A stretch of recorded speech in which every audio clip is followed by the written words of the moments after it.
Hey, this is John Carlos, and I'm here with a look at the Star Wars Black Series action figure of the Beskar armor version of the Mandalorian.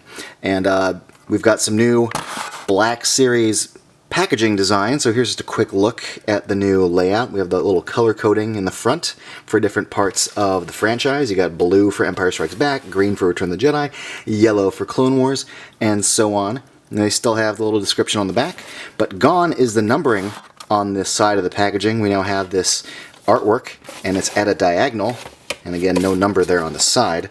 Also, the little plastic window is no longer like built into the front of the packaging. It's just like a little plastic tray with its own little plastic cover. Alright, this is the second Mandalorian action figure. This is the first one, the second one being its distinctive Beskar armor.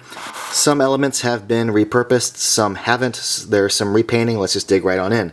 Below the knee, the legs are the same except for the color of the left little knee guard. The right leg armor is the same. Left, we've got a new silvery kind of armor, completely different sculpted armor.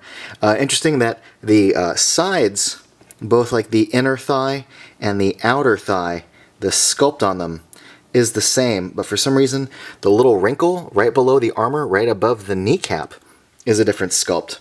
Really specific.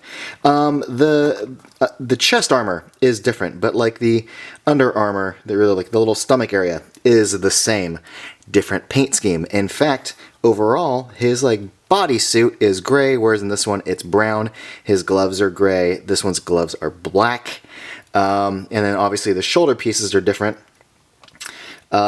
This right arm guard is the same as the other figure's sculpt, but the left one is different because it's got the little whistling birds on it.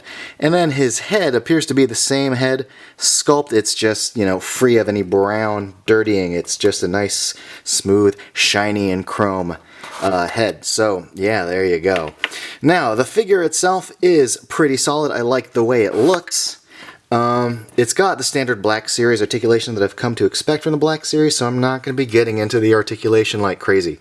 Don't really care that much. But one thing worth noting, there is a little mid-torso ball joint, but I do like that the head has the two joints. It's got the standard ball joint inside the neck and another ball joint at the bottom of the neck.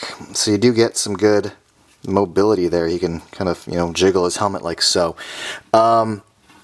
I really like the little details on this. I love the Mudhorn signet on his shoulder there. That's awesome, and a nice detail to capture in such a small scale. Here's just a closer look at the newer bits of his armor. I like the chest piece quite a bit, and yeah, I think he really looks rad in the Beskar armor. Also, the belt and the holster appear to be the same. The cape is the same, and the cape to me is a bit annoying for one reason. I kind of wish it wasn't the same cape, or you could switch it out for a different one, because in the show he throws on this rocket pack, and he's wearing the cape with it, and as you can see, it looks really stupid. You can pop his head off, but I have read that it's difficult. You can do it, but it's just kind of a pain in the ass, and I'd rather not.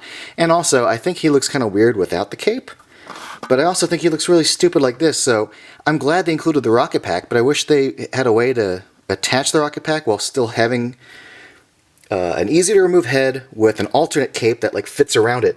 Or, I hate to say this, a cloth cape would have actually worked really well with this. The old cloth capes, I think they used one for the first Boba Fett Black Series figure. That would have been alright.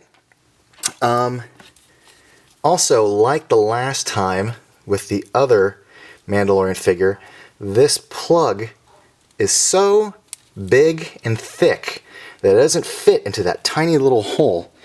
And yeah, I think it looks kind of weird slinging the cape off to the side just a little bit. It can sling over his shoulder, but it looks like his cape is flowing at the wrong angle. So even when you try to, well, nope, there we go. That's a little better. Look at me mouthing off, and okay.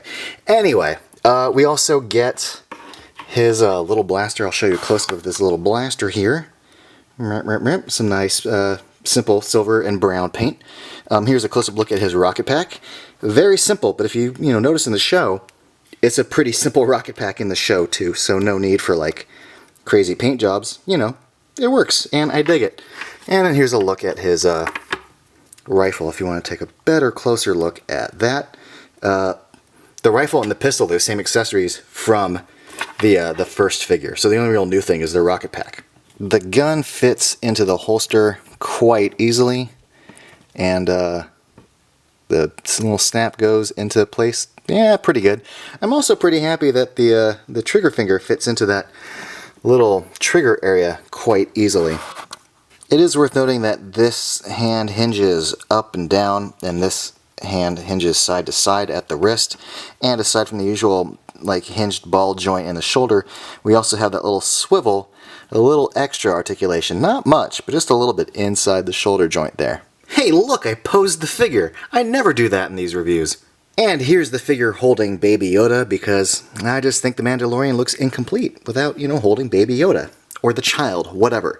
I think this figure looks freaking rad. I personally prefer the Beskar armor version of him, so I'm glad that Hasbro made this figure. I think it looks freaking rad. That's my review.